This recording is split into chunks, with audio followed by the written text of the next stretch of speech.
Hello all of you, welcome to our digital library. जिस तरीके से हमने correct way to study drugs of DG देखे थे, होप कि वो वीडियो आपको बहुत हेल्प किया होगा। उसी तरीके से हम correct way to study diseases of रोग निदान भी देखेंगे। इससे हमें एक सही तरीका पता चलेगा कि हमें किसी भी डिसीज को, चाहे वो आयुर्वेद की हो चाहे मॉडर्न की हो, उसे किस सीक्वेंस में पढ़ना है या लिखना है। और ये वीडियो में हम निदान पंचक के बारे में भी जानेंगे, क्योंकि निदान पंचक के बिना किसी भी व्याधि या किसी भी डिसीज का डायग्नोसिस करना या उसके बारे में लिखना इम्पॉसिबल है। मैंने इसमें अपने हैंड रिटन नोट्स इंक्लूड किए हैं, पर मैं उसे आपको शॉर्टकट में समझा दूंगी कि निदान पंचक होता क्या है। Let's start. Watch the video till the end and please do not forget to subscribe our digital library. अब हम जानते हैं कि आखिर ये निदान पंचक होता क्या है। ये निदान आदि जो 5 है, ये अलग अलग या फिर समस्त मिलकर हमें व्याधि का ज्ञान कराते हैं, यानी इनके बिना हम किसी भी रोग का डायग्नोसिस सही तरीके से नहीं कर सकते। तो हम पहला देखते हैं निदान। कारक, रोग की उत्पत्ति का हेतु या ज्ञापक, व्याधि का ज्ञान कराने वाला जो होता है उसे हम निदान कहते हैं। इसकी निरुक्ति निर्दिश्यते व्याधिर अनिति निदानम बताई गई है, मतलब जिसके द्वारा हम व्याधि का पूर्णता ज्ञान प्राप्त कर सके, वह होता है निदान। माधव निदान के अनुसार इसकी परिभाषा सेति कर्तव्यता को रोग उत्पादक हेतु निदानम, अर्थात जो दोष प्रकोप आदि कार्यों को करते हुए जो कारण रोग को उत्पन्न करता है उसे हम निदान कहते हैं। अर्थात जो विविध प्रकार के आहार विहार का हम सेवन करते हैं, उससे जो दोष प्रकोपित होते हैं, वो दोष प्रकोपित होकर जो रोगों को उत्पन्न करते हैं, उन्हें हम निदान कहते हैं। चरक के अनुसार तत्र निदानम कारणम इत्य उग्रय, अर्थात चरक ने निदान को कारण कहा है, और मॉडर्न के अनुसार हम इसे इटियोलॉजिकल फैक्टर या डायग्नोसिस और या व्याधि जनक रूप भी कह सकते हैं। निदान के पर्याय निमित्त हेतु आयतन प्रत्ययो उत्थान कारणे निदानम आहु पर्याय, अर्थात इसके पर्याय निमित्त हेतु आयतन प्रत्यय उत्थान या समुत्थान या कारण है, और पर्याय बहुत ही ज्यादा इंपॉर्टेंट होते हैं हर किसी के। इसके भेद विभिन्न मतानुसार बताए गए हैं, जिसमें से हरिश्चंद्र के अनुसार 4 भेद बताए गए हैं। सन्निकृष्ट, ये वर्ड से ही हमें पता चल रहा है, यानी जो रोग की उत्पत्ति का सीधा कारण हो, जिसमें दोष का संचय ना हो, जैसे कि दिन रात्रि भोजन के अंत में वात का प्रकोप नेचुरली होता है, और ये निकटवर्ती कहलाते हैं या सन्निकृष्ट। सेकंड होता है विप्रकृष्ट, मतलब जिससे रोग की उत्पत्ति का सीधा संबंध नहीं होता या दूरवर्ती होता है, मतलब जिसमें पहले दोष का संचय होगा और फिर देन रोग की उत्पत्ति होगी। फॉर एग्जाम्पल, हेमंत ऋतु में संचित हुआ कफ वसंत ऋतु में प्रकोपित होकर दोष उत्पन्न करता है, मतलब वो जो कफ है वो पहले संचित हुआ हेमंत ऋतु में, फिर बाद में उसने रोग की उत्पत्ति किया वसंत ऋतु में। इसी प्रकार ग्रीष्म ऋतु में संचित हुआ वात वर्षा ऋतु में रोग उत्पत्ति करता है आदि। ये सभी विप्रकृष्ट के अंदर आते हैं। नेक्स्ट होता है व्यभिचारी, मतलब दुर्बल होने पर जो व्याधि को सौम्य रूप में प्रकट करे, यानी जब हम आहार विहार का सेवन कर रहे हो और उसके निदान अल्प हो, तो दोष तुष्टि भी अल्प ही होगी, यानी जो व्याधि है वो सौम्य स्वरूप की होगी। और प्राधानिक, यानी उग्र स्वभाव के कारण, ये जस्ट व्यभिचारी से अपोजिट होता है। उग्र स्वभाव के कारण जो शीघ्र ही दोषों को प्रकोपित करे और डिसीज की उत्पत्ति करे, उसको हम प्राधानिक कारण में इंक्लूड करते हैं। फॉर एग्जाम्पल, मारक विष निश्चित ही रूप से ही मारता है, यानी विष पीने से निश्चित ही मृत्यु हो जाती है, प्राधानिक के अंदर आएंगे। चरक के अनुसार निदान के 3 भेद बताए गए हैं, जो कि हम पहले भी पढ़ चुके हैं। असात्म इंद्रिय संयोग, प्रज्ञापराध और काल, यानी इंद्रिय बुद्धि और काल का अति योग, मिथ्या योग और अयोग चरक के अनुसार निदान के अंतर्गत आता है। मधुकोश टीका ने दोष हेतु, व्याधि हेतु और उभय हेतु ये निदान के 3 भेद बताए हैं। दोषों को विषम करने वाले कारण दोष हेतु कहलाते हैं, जैसे कि ऋतु के अनुसार दोषों का संचय, प्रकोप, प्रशम करने वाले आहार विहार आदि। व्याधि हेतु में जो निश्चित ही व्याधि का उत्पादक हो, वह व्याधि हेतु कहलाता है। जैसे कि मृतिका भक्षण यानी मिट्टी खाने से पांडु रोग की उत्पत्ति होना निश्चित है, यह व्याधि हेतु में आएगा। और उभय हेतु यानी कि जो विशेष प्रकार का कारण हो, जैसे कि हाथी, ऊंट और घोड़े की सवारी करने पर वायु की वृद्धि होती है, और विदाही अन्न के सेवन से पित्त की और रक्त की दुष्टि होती है, तो यह मिलाकर वात रोग की उत्पत्ति करता है। मधुकोश टीका ने 2 और भेद बताए हैं, उत्पादक हेतु और व्यंजक हेतु। तो उत्पादक हेतु में दोष का संचय करने वाला जो होता है वो उत्पादक हेतु होता है। जैसे हेमंत में मधुर रस कफ का संचय होता है। और व्यक्त करने वाले हेतु यानी जो प्रेरक हो रोग के, जैसे कि हेमंत में कफ का संचय होता है और वो पिघलकर वसंत में कफज रोग की उत्पत्ति करता है आदि। मधुकोश के अनुसार 2 भेद और बताए गए हैं, बाह्य हेतु जिसमें आहार विहार काल आदि आते हैं, और अभ्यंतर हेतु यानी दोष धातु मल का विषम रूप में होना। 2 प्राकृत वैकृत ये भी बताए गए हैं। चरक के अनुसार अनुबंध और अनुबंध। अनुबंध मतलब होता है जो स्वतंत्र या स्पष्ट लक्षण हो, मतलब जिनका शास्त्रों में बताए गए हैं उन्हीं कारणों से उत्पन्न हो और रोगों की शांति का उपाय भी जो बताया गया है उनसे शांत हो जाए, ये अनुबंध के अंदर आते हैं।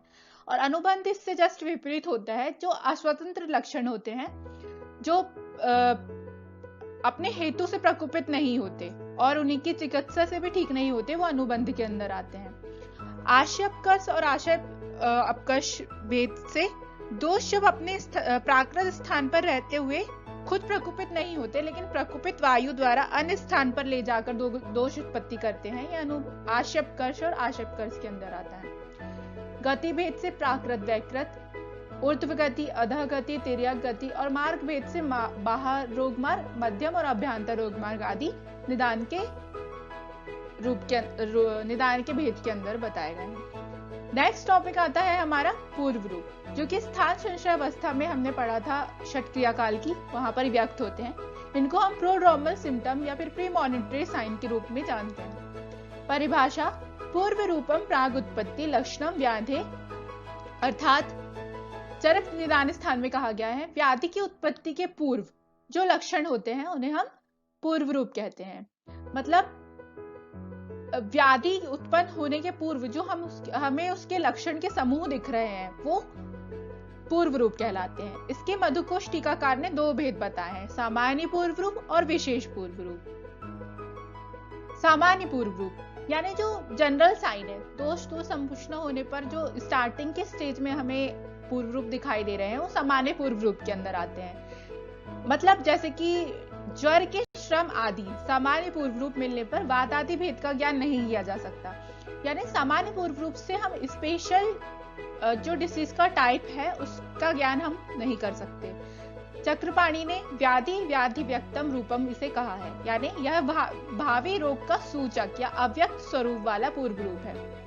विशिष्ट पूर्व रूप: विशिष्टम पुनर्भाव विषय व्याधि लिंगा नाम व्यक्तत्व, यानी विशिष्ट पूर्व रूप उसे कहते हैं जिससे रोग आरंभक दोष का ज्ञान होता है। जैसे कि ज्वर के विशिष्ट पूर्व रूप, यदि अति जृंभा आ रही है तो हमें पता चल जाएगा कि वातज ज्वर है, नयनदाह पित्तज ज्वर है, और अन्य के प्रति अरुचि कफज ज्वर का विशिष्ट पूर्व रूप कहलाता है।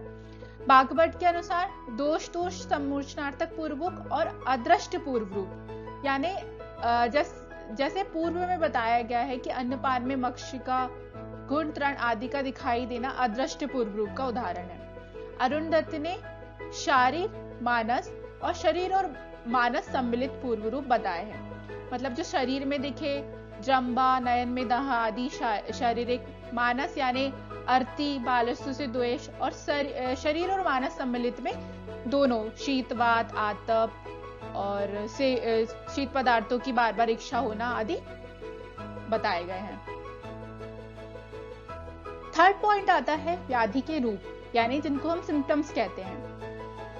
प्रादुर्भूत लक्षणम पुनर्लिंगम: चरक निदान स्थान के अनुसार जब रोग उत्पन्न हो गया, व्याधि उत्पन्न हो गई और उसमें जो लक्षण दिखाई पड़ रहे हैं उसको हम रूप या लिंग कहते हैं। इसके पर्याय लिंग, आकृति, लक्षण, चिन्ह, संस्थान, व्यंजन और रूप होते हैं। इसके भेद भी पूर्व रूप के ही जैसे सामान्य रूप और विशेष रूप आदि बताए गए हैं। सामान्य रूप में किसी व्याधि के सामान्य लक्षणों को सामान्य रूप कहा जाता है, जैसे ज्वर के सामान्य लक्षण संताप, अतिसार के सामान्य लक्षण बहुद्रव का सरण होना, ये बताए गए हैं। और विशेष रूप में मतलब किसी का स्पेशल लक्षण हो, जैसे वातिक ज्वर का लक्षण, पैतिक ज्वर का लक्षण, कफत ज्वर का लक्षण आदि। इसके 4 भेद और बताए गए हैं। प्रत्यात्म लक्षण यानी कार्डिनल साइंस, जिसके व्याधि के वह लक्षण जिसमें तुरंत उस व्याधि का बोध हो जाए, जैसे शरीर व मन का संताप होना ज्वर का, स्पर्श में पिंड के समान हो गुल्म, और अधिक द्रवयुक्त मल होता है वो अतिसार का। ये भी इसके कार्डिनल साइंस होते हैं। सामान्य लक्षण यानी प्रीसिम्प्टम साइन, विशेष लक्षण स्पेसिफिक सिम्टम्स, और व्याधि के उपद्रव अवस्था के लक्षण यानी जिनको हम कॉम्प्लिकेशंस कहते हैं, या अरिष्ट लक्षण जिसको व्याधि का अंतिम परिणाम भी कहा जाता है। 4th आता है उपशय। गुण लिंगम व्याधि उपशय अनुपशयभ्याम परीक्षित, अर्थात किसी व्याधि के लक्षण अति अल्प हो अथवा छुपे हुए हो तो रोगों का निदान या डायग्नोसिस हम उपशय अनुपशय द्वारा करते हैं। जैसे कि यदि किसी औषध या अन्य या विहार के सेवन से हमें वो व्याधि ठीक हो रही है या उसके सुखद परिणाम मिल रहे हैं तो वो उपशय के अंतर्गत आता है। और इसके विपरीत यदि वो व्याधि बढ़ रही है या विपरीत हो रही है तो वो अनुपशय के अंतर्गत आता है। फॉर एग्जाम्पल, शोथ रोग में स्नेहन, उष्ण उपचार या मर्दन आदि से शोथ रोग शांत होता है तो ये उसके उपशय होते हैं। इसके भेद 18 बताए गए हैं। हेतु विपरीत, व्याधि विपरीत, हेतु व्याधि विपरीत, हेतु विपरीत अर्थकारी, व्याधि विपरीत अर्थकारी या उभय विपरीत अर्थकारी। ये 6 के अंतर्गत औषध, अन्न और विहार को इंक्लूड किया गया है। तो 6 × 3 = 18। ये जो आपको टेबल दिख रही है ये समझना बहुत इंपॉर्टेंट होता है। हेतु विपरीत का मतलब होता है हमें जो कारण है उसके विपरीत चिकित्सा करनी है। औषध में जैसे कि शीत कफत ज्वर है तो हम औषध के रूप में शुंठी आदि उष्ण औषध का प्रयोग करते हैं। श्रम या वात जन्य ज्वर में मांसरस या रस और भात अन्न देते हैं। और दिवा स्वप्न से उत्पन्न कफ में रात्रि जागरण विहार करवाते हैं। व्याधि विपरीत यानी जो डिसीज है उसके विपरीत चिकित्सा करनी। अतिसार में स्तंभनार्थ पाठा या कुटच औषध, कुष्ठ में खदिर या प्रमेय में हरिद्रा औषध का प्रयोग, अन्न में अतिसार में स्तंभनार्थ मसूर और उदावर्त में प्रवाहन विहार करवाते हैं। हेतु व्याधि उभय विपरीत में वातिक शोथ में वातहर तथा शोथहर दशमूल का क्वाथ औषध के रूप में देते हैं।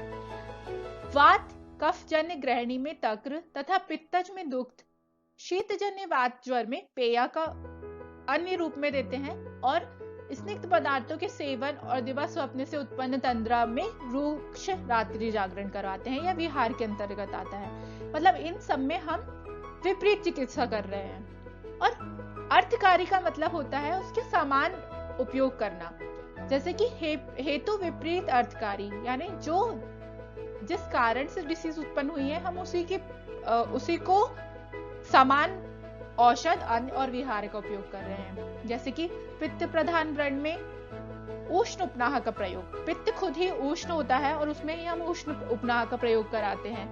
पैतिक व्रण में विदाही अन्न देना और वातजन्य उन्माद में भय दिखाना, ये विहार के अंतर्गत आता है। व्याधि विपरीत अर्थकारी में सर्दी रोग में वमन कारक मदन फल का प्रयोग, अतिसार में विरेचनार्थ क्षीर का प्रयोग और सर्दी में वमन कराने के लिए प्रवाहन, ये विहार के अंतर्गत आता है। उभय हेतु व्याधि विपरीत अर्थकारी में औषध में अग्नि से जल जाने पर अग्रु सदृश उष्ण पदार्थों का लेप, विषजन्य रोग में विष का प्रयोग आदि। अन्न में मद्यपान जन्य में मदात्य में मद्य के उत्पादक मद्य का सेवन और विहार में व्यायाम जन समूहवात यानी उरु स्तंभ में जल तैरने का व्यायाम कराना। यानी ऊपर की जो 3 है वो विपरीत चिकित्सा करते हैं और नीचे की जो 3 है वो समान चिकित्सा करते हैं। हमारा 5th और लास्ट पॉइंट है संप्राप्ति, जिसको हम पैथोफिजियोलॉजी भी कहते हैं। इसकी परिभाषा है यथा दुष्टेन दोषेन यथा च अनुविसर्पता निवृत्तिर आमयस्यासो संप्राप्तिर जाति आगति। अर्थात जिस प्रकार दोष प्राकृत आदि विविध निदानों से दूषित होकर जिस प्रकार ऊर्ध्व आदि विभिन्न गतियों द्वारा शरीर में फैलते हैं और धातु आदि को दूषित करके रोग की उत्पत्ति करते हैं, उसे हम संप्राप्ति कहते हैं। यानी एक सिंपल भाषा में जाना जाए तो निदान से लेकर उपशय तक जो भी चीज हमने पढ़ी वो संप्राप्ति के अंतर्गत हम इंक्लूड कर सकते हैं। इसके पर्याय जाति यानी जिससे व्याधि का जन्म होना, और आगति यानी उत्पादक कारणों द्वारा व्याधि जन्म तक की प्रक्रिया, यह इसके पर्याय है। यानी कि निदानों का सेवन करना, तद अनुसार दोष दुष्ट होना, फिर दोष दोषियों को दूषित करते हैं, दोष दुष्ट समूर्छना होना, लक्षण व्यक्त होना और रोग की उत्पत्ति होना, इन सबको मिलाकर हम संप्राप्ति या दोष दोष व्यापार कह सकते हैं। इसके भेद आचार्य बागभट्ट के अनुसार 5 बताए गए हैं: संख्या, विकल्प, प्राधान्य, बल और काल संप्राप्ति। और आचार्य चरक ने बल काल को समान मानते हुए विधि संप्राप्ति अलग से बताई है। संख्या संप्राप्ति में रोगों की गणना की जाती है, जैसे ज्वर के 8 भेद बताए गए हैं, गुल्म के 5 और कुष्ठ के 7। विकल्प संप्राप्ति में व्याधि से संबंधित दोषों की अंशांश कल्पना, यानी कितने अंशों में प्रकोपित हुआ है, जैसे कि वात के 7 गुण बताए गए हैं, तो उसमें से कितने गुण प्रकोपित हुए हैं ये। प्राधान्य संप्राप्ति में व्याधि से संबंधित दोषों की स्वतंत्रता या परतंत्रता के आधार पर व्याधि की प्राधान्य व अप्राधान्य संप्राप्ति का निर्देश करना। बल संप्राप्ति निदान, पूर्व रूप एवं रूप के आधिक्य अथवा अल्पता के कारण व्याधि के बल अबल का ज्ञान जिससे होता है वह बल संप्राप्ति कहलाती है, यानी वह कितनी बलवान है वह। काल संप्राप्ति जिसमें रात्रि, दिन, ऋतु एवं भोजन के आदि, मध्य एवं अंत के अनुसार दोष विशेष का निश्चय किया जाता है, यह काल संप्राप्ति के अंतर्गत आता है। आचार्य चरक के अनुसार विधि संप्राप्ति अलग से बताई गई है। तो ये थे हमारे निदान पंचक। अब हम इनके अनुसार देखते हैं कि हमें डिसीज को किस तरीके से पढ़ना है। अब आता है कि आयुर्वेद पोर्शन में हमें रोग को किस पॉइंट्स पे लिखना है। फर्स्ट होता है परिचय ऑफ व्याधि, जिसमें हम लिखेंगे कि यह व्याधि किस श्रोतस से बिलोंग करती है। फॉर एग्जाम्पल वात रक्त है तो हमें लिखना है कि वात रक्त एक रक्तवात श्रोतस की व्याधि है। सेकेंड पॉइंट आता है निदान। निदान में हम लिखते हैं कि यह रोग किस प्रकार से उत्पन्न हुआ, जो कि अभी हम निदान पंचक में पढ़ के आए हैं। फॉर एग्जाम्पल प्रमेय है तो आप उसका पहले निदान का श्लोक याद है तो श्लोक लिखिए और फिर उसकी हिंदी पॉइंट वाइज लिख सकते हैं। थर्ड आता है संप्राप्ति। संप्राप्ति में हम देखते हैं कि किस तरीके से वो रोग जो है वो शरीर में उत्पन्न हुआ। फॉर एग्जाम्पल प्रमेय रोग ही ले लीजिए तो उस पे कफ के बढ़ने पर आम रोग की उत्पत्ति हुई, उसके बाद किस तरीके से बस्ती प्रदेश को दूषित करते हुए मूत्र मार्ग से बाहर आकर प्रमेय की उत्पत्ति होती है। हमें ये फ्लो चार्ट के फॉर्म में लिखना है और जब हम व्याधि डिस्कस करेंगे पर्टिकुलरली तो हमें ये पॉइंट्स और अच्छे से क्लियर होते जाएंगे। नेक्स्ट आता है संप्राप्ति घटक। संप्राप्ति घटक के अंदर हम मेनली 5 पॉइंट्स को इंक्लूड करते हैं। दोष यानी कौन सा दोष उस व्याधि में प्रधानता दूषित हुआ है। दोष यानी 10 दोष जो बताए गए हैं उनमें से कौन से दोष दूषित हुए हैं। श्रोतस, श्रोतोदुष्टि की संग है, विमार्ग गमन है, अति प्रवृत्ति है या फिर ग्रंथि है आदि।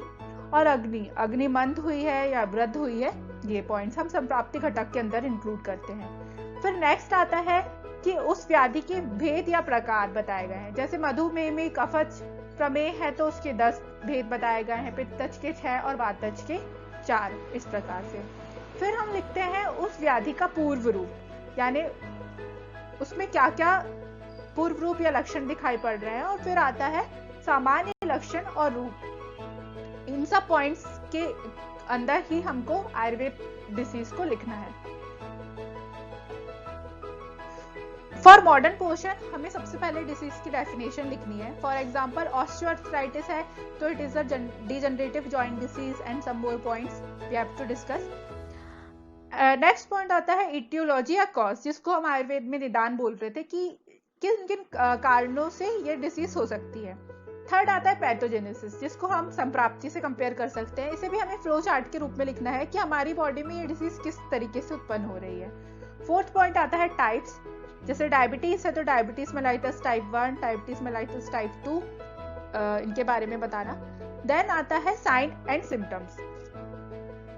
साइन और सिम्टम्स में बेसिक डिफरेंस ये होता है कि साइन में पर्टिकुलरली एक डॉक्टर उस पेशेंट पर देखकर नोटिस करता है कि इसे फॉलोइंग साइंस इस डिसीज में शो हो रहे हैं। और सिम्टम्स वो होते हैं कि जो एक पेशेंट अपने बॉडी पर फील करता है, वो होते हैं सिम्टम्स।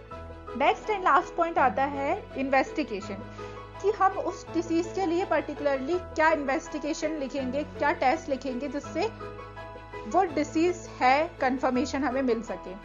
तो फॉलोइंग पॉइंट्स के अंदर हमें मॉडर्न डिसीज को और आयुर्वेद डिसीज को लिखना है, जिससे एक पर्टिकुलर प्रोफॉर्मा तैयार होता है और हम अपने आप को बेस्ट तरीके से रिप्रेजेंट कर सकते हैं। Thanks a lot for watching this video.